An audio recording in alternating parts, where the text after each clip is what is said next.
Welcome back guys. Now in this lecture we will going to study the loopback interfaces. So what are exactly loopback interface, what is their purpose and how they are used. We will going to understand all these concepts regarding loopback interfaces. So one obvious question that naturally arises in our mind is that when we send a packet destined to a remote machine, what is the IP address we should specify as a source and destination IP address in the packet? Let us say, for example, machine A wants to send a packet which is destined to machine B. Then what should be the source IP address and destination IP address machine A should specify in the packet? So if A wants to send a data to the machine B, what should be the source IP address to be specified in the IP header of the packet? Now you can see that the machine A has two interfaces. Let's call it as interface 1 and the interface 2. Now interface has an IP address 10.18.1.2 and interface 2 has an IP address 11.18.5.1. So when machine A generate any packet destined to some remote machine in the network, what should be the source IP address machine A should specify?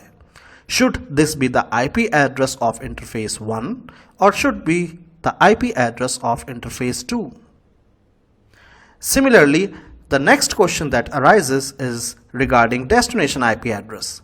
If machine A wants to send a packet to the destination machine B, then what should be the destination IP address machine A should specify?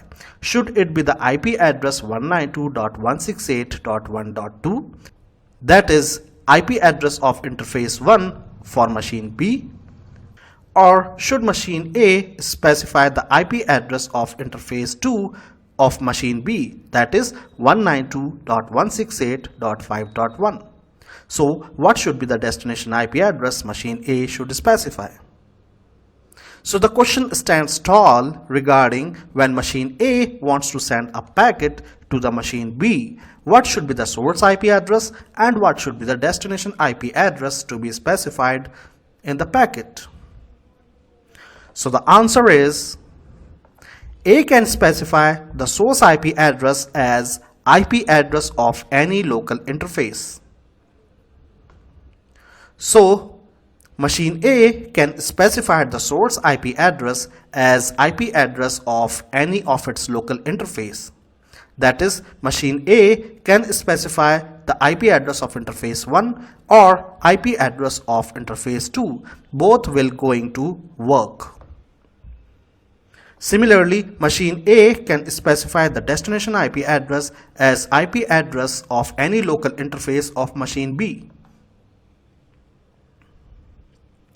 Right? Thus, any combination of source IP, that is, source IP could be 10.18.1.2 or 11.18.5.1, and destination IP address could be 192.168.1.2 or 192.168.5.1.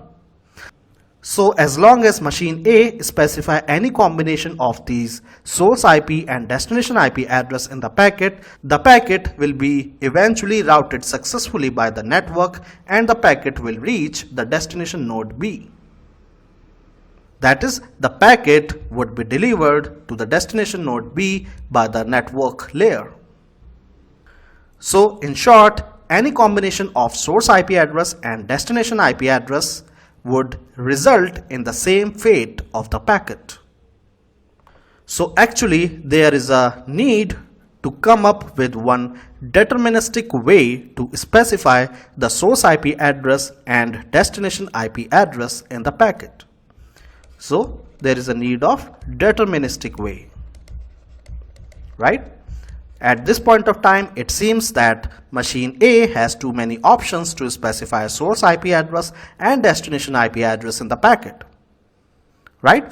Though this will work, but in networking, there should be a deterministic way or there should be a rule using which the machines should specify a particular source IP address and destination IP address in the packet. So we will discuss what is that deterministic way. So guys, let us try to discuss the possible solution of the problem that we have just discussed. So there is a need to come up with special IP addresses which identify the L3 router as a device in the network, and that address should be unique.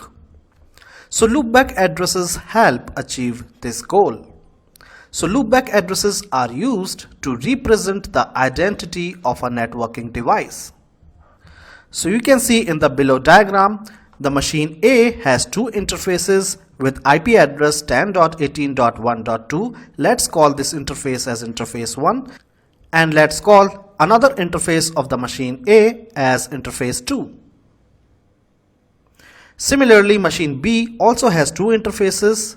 Let's call it as interface 3 and interface 4, which have their own IP address configured on them.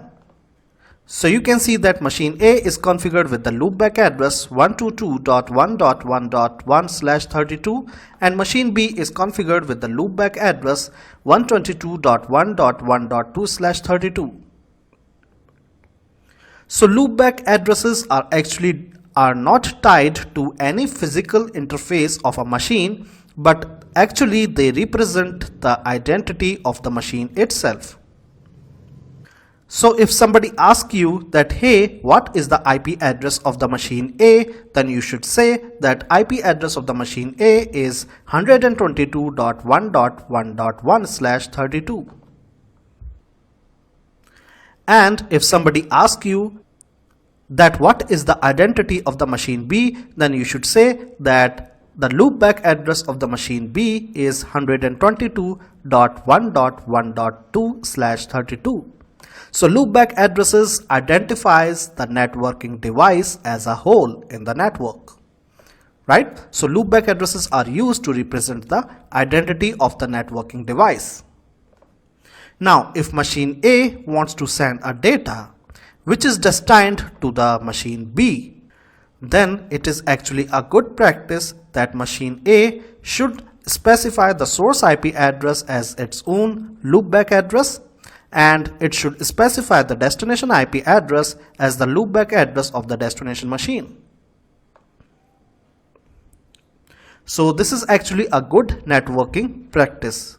However, as I mentioned, that if machine A specifies the source IP address as IP address of any of its local interface and specify destination IP address as IP address of any local interface of destination machine, the packet would still route it in the same way and will eventually reach the destination machine B.